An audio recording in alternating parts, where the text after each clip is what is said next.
you want to do something extraordinary, you have one job: leave your fellow humans in awe. You probably don't think of your life in this manner, but I now invite you to think of your life in this manner. Your entire life has been nothing but an attempt to exert control over some part of your internal or external environment. You do not have control, you never had control, you never will have control.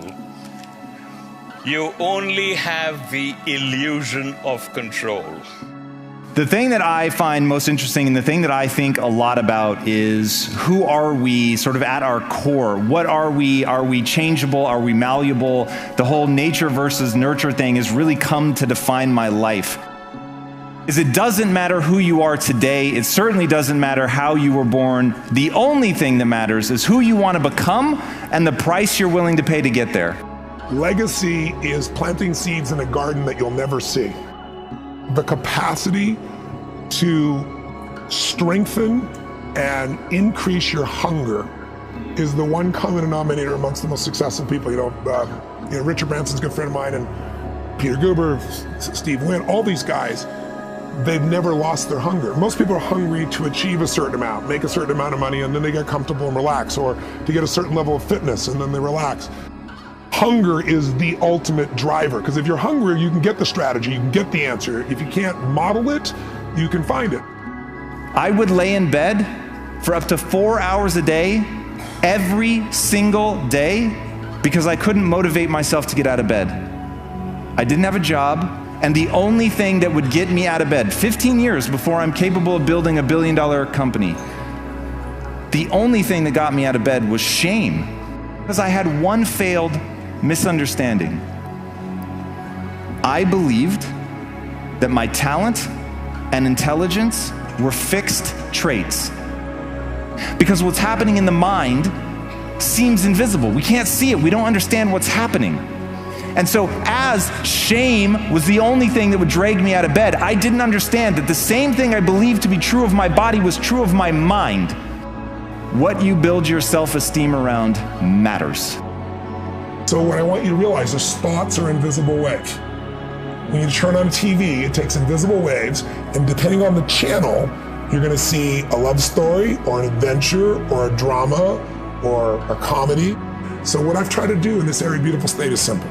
You start to feel the stress, you see it as thoughts going by, and then you focus on something to appreciate, enjoy, or love. Appreciation, love, and joy destroy suffering. You can't be grateful and angry simultaneously. It's possible.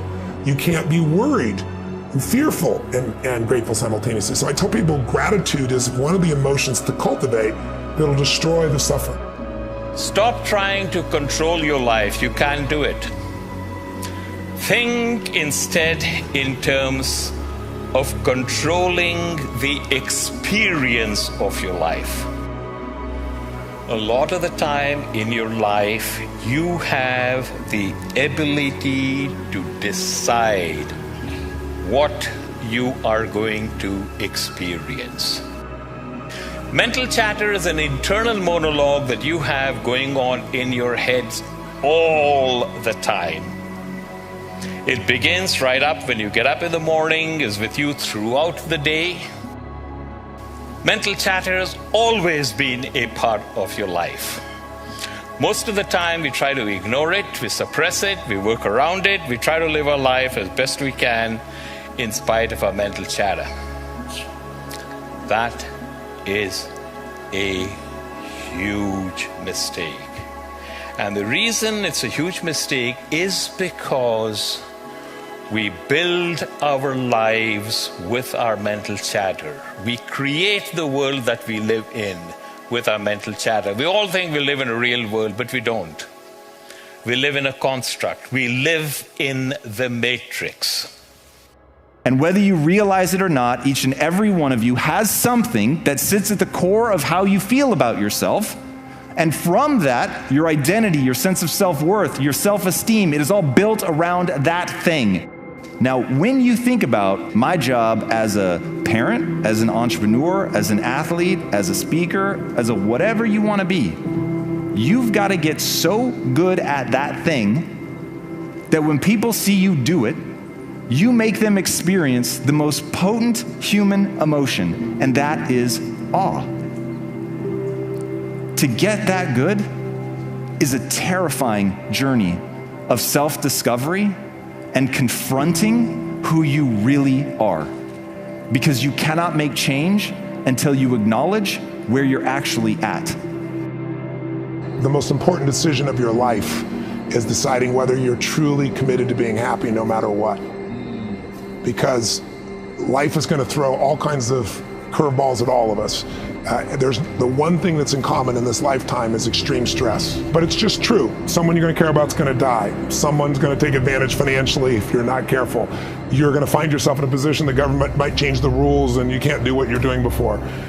Somebody call, like I've gotten a call saying you got a tumor in your brain. Those days alter you. So the greatest gift you could give yourself, besides making this life about love and making this life about giving, because to give you have to keep growing, is, I believe, to make that decision and say life is too short to suffer.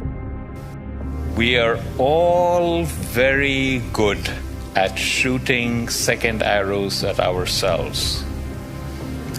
How many times have you laid yourself low? How many times have you berated yourself for taking some damn fool action in retrospect? How many times have you compared yourself unfavorably with someone else? We don't just shoot second arrows, we shoot third, fourth, fifth, sixth, and seventh arrows at ourselves. The important thing for you to note is the second arrow is always delivered by means of mental chatter. What you don't recognize is the stuff that you believe, which you have not subjected to the same scrutiny, is equally false. And that too will crumple. So the question to ask yourself is not, is this true or false, right or wrong, good or bad? The question to ask yourself is, does this model work for me in my life now better than what I am currently using? You get to build yourself in any direction you want, in any way, to become anything you want. There will be an extraordinary price to pay, but you can go in any direction. Now, I don't think that we're born blank slates, but we are so close to that. To worry about where your limits are is to miss how much you can improve. So focus on how much you can improve. There's an amazing quote by Alexander Solzhenitsyn, the author of the Gulag Archipelago. And what he said was, the line between good and evil runs through every human heart. The most important decision any human being has to make is whether they live in a friendly or a hostile universe. Decision. The most important decision anyone has to make, because neither of those two states is empirically true, but either will immediately appear true once you decide to believe it. That the secret to life is to get outside yourself and find the way to add value to others. There's nothing that's more fulfilling than doing something beyond yourself. I think one of the things that makes me proud to be a human being is human beings will do more for others that they care about than they'll ever do for themselves. And when you tap into that, you have more energy than anybody else, you have more joy, you have more excitement, because, as I always say, life supports whatever supports life. Motive matters.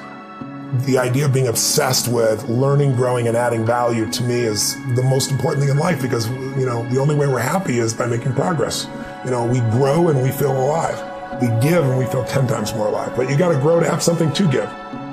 Brick by brick, day after day, I transformed myself.